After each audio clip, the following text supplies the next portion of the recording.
తినడం కూడా ఓ పండగే. మొరాకో మరి మాకో? పూర్తి వివరాలకు చదవండి రేపటి సాక్షి దినపత్రిక.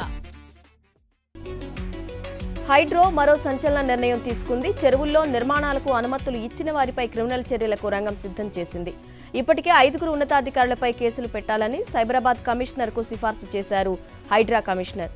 Nizampet municipal commissioner, Chandanagar municipal deputy commissioner, HMDA APO, Bachupally MRO, Malkajgiri survey of ఏడీపై చర్యలు తీసుకోవాలని హైడ్రా కమిషనర్ సిఫార్సు చేశారు. కూల్చివేతలపై హైకోర్టు ఆదేశాల నేపథ్యంలో అధికారులతో సీఎస్ శాంతికుమారి కీలక సమీక్ష నిర్వహించారు. GHMC, HMDA, HYDRAA, revenue, irrigation, ACB అధికారులతో భేటీ అయ్యారు. అక్రమ నిర్మాణాల కూల్చివేతల్లో చట్టప్రకారం నడుచుకోవాలని ఆదేశించారు. హైకోర్టు సూచనలు ఖచ్చితంగా పాటించాలని సూచించారు సీఎస్ శాంతికుమారి. మాజీ మంత్రి అంబటి రాంబాబు ట్విట్టర్లో కీలక వ్యాఖ్యలు చేశారు. అధికారం లేదని పార్టీ మారినోళ్లు పరువు పోగొట్టుకున్నారు కానీ ప్రజాదరణ మాత్రం పొందలేదని ట్వీట్ చేశారు. ఇది ఒక చారిత్రక సత్యం అని ట్విట్టర్లో రాసుకొచ్చారు. తిరుమల దర్శనానికి వచ్చిన భక్తులకు లడ్డూల విషయంలో ఆంక్షలు విధించారు టీటీడీ అధికారులు. ఇన్నాళ్లు భక్తులకు కావాల్సినన్ని లడ్డూలు ఇవ్వగా ఇప్పుడు ఆధార్ కార్డు ఉంటేనే శ్రీవారి లడ్డూ ఇస్తామని కండిషన్స్ పెట్టారు. దీంతో టీటీడీ తాజా నిర్ణయంపై శ్రీవారి భక్తులు మండిపడుతున్నారు. హైడ్రా ఓ డ్రామా వ్యవస్థలా నడుస్తోందన్నారు ఎంపీ ఈటెల రాజేందర్. గతంలో ప్రభుత్వమే పేదలకు ఇచ్చిన భూమిని ఇప్పుడు అక్రమం అంటూ నోటీసులు ఎలా ఇస్తారంటూ ప్రశ్నించారు. సికింద్రాబాద్ కంటోన్మెంట్లోని హస్మత్పేట చెరువు పరిసరాల్లో ఉన్న వందలాది పేదల ఇళ్లకు నోటీసులు ఇవ్వడాన్ని ఆయన తప్పుపట్టారు. ఆసిఫాబాద్ జిల్లాకు చెందిన ఎమ్మెల్యే కోవలక్ష్మి తీవ్ర అస్వస్థతకు గురయ్యారు. 2 రోజులుగా తీవ్ర జ్వరంతో బాధపడుతున్నారు. కుటుంబ సభ్యులు జిల్లా కేంద్రంలోని ఓ ప్రైవేటు ఆసుపత్రిలో లక్ష్మికి చికిత్స అందించారు. మెరుగైన వైద్యం కోసం గురువారం హైదరాబాద్కు తరలించారు. ఎమ్మెల్యే అస్వస్థతకు గురయ్యారని తెలిసి పెద్ద ఎత్తున కార్యకర్తలు ఆసుపత్రికి చేరుకున్నారు. యాదాద్రి భువనగిరి జిల్లాలో తెలంగాణ గవర్నర్ జిష్ణుదేవ్ వర్మ పర్యటించారు. కలెక్టర్ కార్యాలయంలో అధికారులు పలు రంగాల్లో పద్మ అవార్డులు అందుకున్న ప్రముఖులతో సమావేశమయ్యారు. తెలంగాణలో ఉన్న అభివృద్ధి దేశంలో ఎక్కడా లేదని అన్నారు గవర్నర్. ప్రభుత్వ చొరవతోనే తెలంగాణలో అభివృద్ధి సాధ్యమైందన్నారు. హైదరాబాద్లో అనుమతులు లేకుండా నిర్వహిస్తున్న ఆసుపత్రులపై ఉక్కుపాదం మోపారు వైద్యాధికారులు. కేబీహెచ్పీలో ఎటువంటి పత్రాలు లేకుండా నిర్వహిస్తున్న డాక్టర్ సుగుణస్ ప్రీమియర్ డెర్మటాలజీ క్లినిక్ను సీజ్ చేశారు. ఎటువంటి అనుమతులు లేకుండా 11 నెలలుగా క్లినిక్ను నిర్వహిస్తున్నారని అధికారులు తెలిపారు.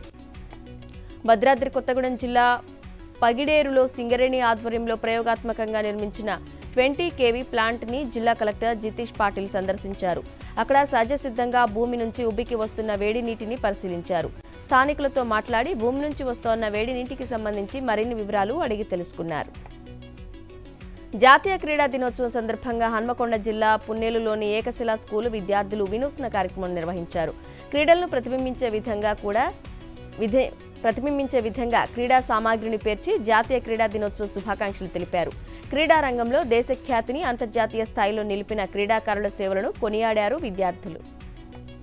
సంగారెడ్డి జిల్లా హత్నూరాలో షాదీ ముబారక్ కళ్యాణ లక్ష్మి చెక్కుల పంపిణీ కార్యక్రమం రసాభాసగా సాగింది.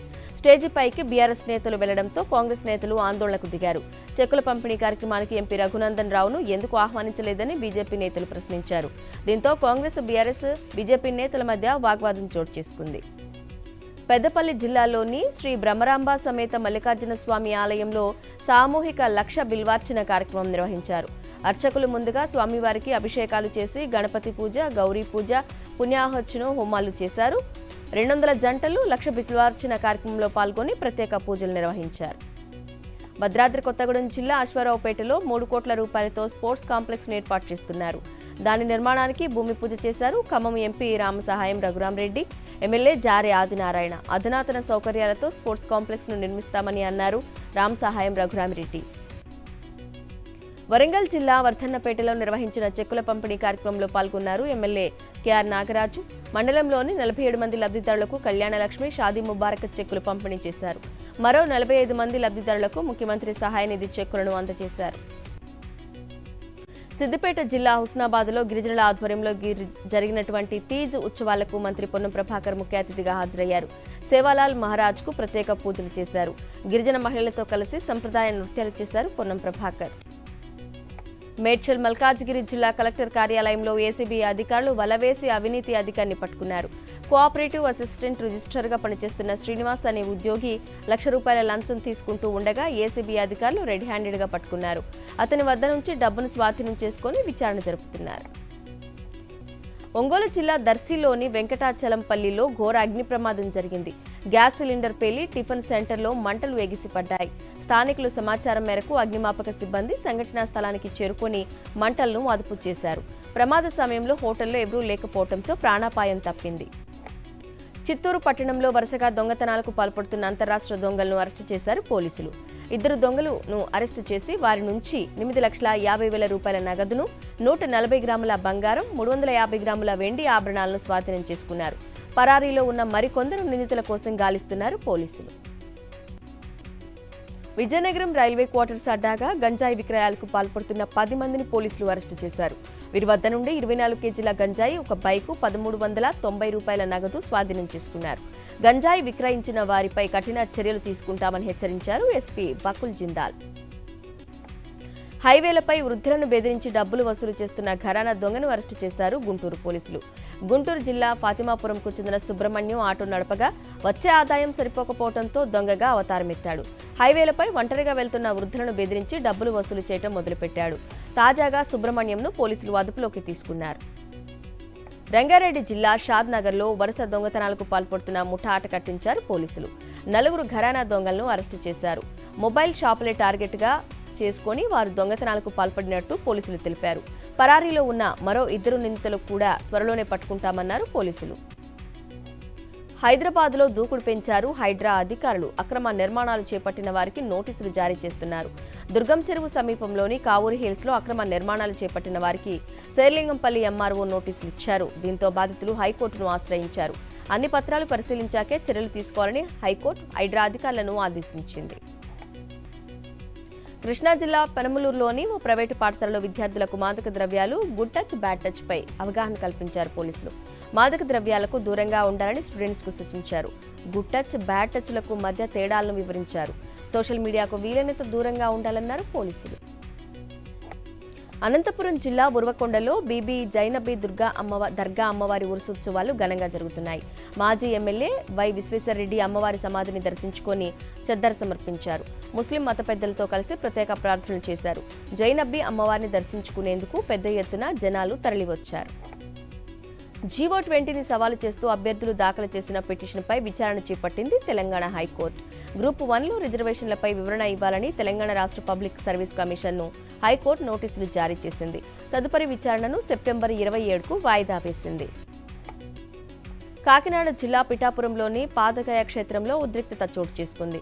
వరలక్ష్మి వ్రత కూపన్లను కేవలం 600 మందికి మాత్రమే ఇవ్వడంతో మహిళలు ఆందోళనకు దిగారు. కూపన్లు దక్కకపోవడంతో ఆగ్రహం వ్యక్తం చేశారు. 4,000కు పైగా కూపన్లను జనసేన నేతలు తీసుకెళ్లారని ఆరోపిస్తున్నారు మహిళలు. వరంగల్ సిపి అంబకిషోర్ ఝా ఎదుట మావోయిస్టు అనిల్ లొంగిపోయాడు. నల్లబెల్లి మండలం అర్షన్పల్లికి చెందిన అనిల్ 2021లో దళంలో చేరాడు. మావోయిస్టు సెంట్రల్ కమిటీ సభ్యులు కటకం సుదర్శన్, మల్లోజుల వేణుగోపాల్ వద్ద వ్యక్తిగత సహాయకుడిగా పనిచేశాడు. ఇటీవల అనారోగ్య కారణాలతో దళం నుంచి బయటకు వచ్చి పోలీసుల ఎదుట లొంగిపోయాడు అనిల్. వైఎస్ఆర్ జిల్లా ఎర్రగుంట్లలోని కల్లమలలో తెలుగు భాషా దినోత్సవ వేడుకలను ఘనంగా నిర్వహించారు. శ్రీ చిన్నకేశవ స్వామివారి ఆలయంలో నిర్వహించిన ఈ వేడుకలకు మాజీ ఉపరాష్ట్రపతి వెంకయ్యనాయుడు ముఖ్య అతిథిగా హాజరయ్యారు. తెలుగువాడిని అయినందుకు తానెంతో గర్వపడుతున్నానని అన్నారు వెంకయ్యనాయుడు. నంద్యాల జిల్లాలోని ప్రముఖ పుణ్యక్షేత్రం శ్రీశైలంలో స్వర్ణ రథోత్సవం ఘనంగా జరిగింది. బంగారు రథంపై ఆలయం ఆడవీధులలో ఆది దంపతులను ఊరేగించారు. మొదటిసారి రథోత్సవం జరగడంతో పెద్ద సంఖ్యలో భక్తులు తరలివచ్చారు. శ్రీశైలం దేవస్థానం వైదిక కమిటీ సూచన మేరకు ఆరుద్ర నక్షత్రం సందర్భంగా ఈ రథోత్సవం నిర్వహించారు.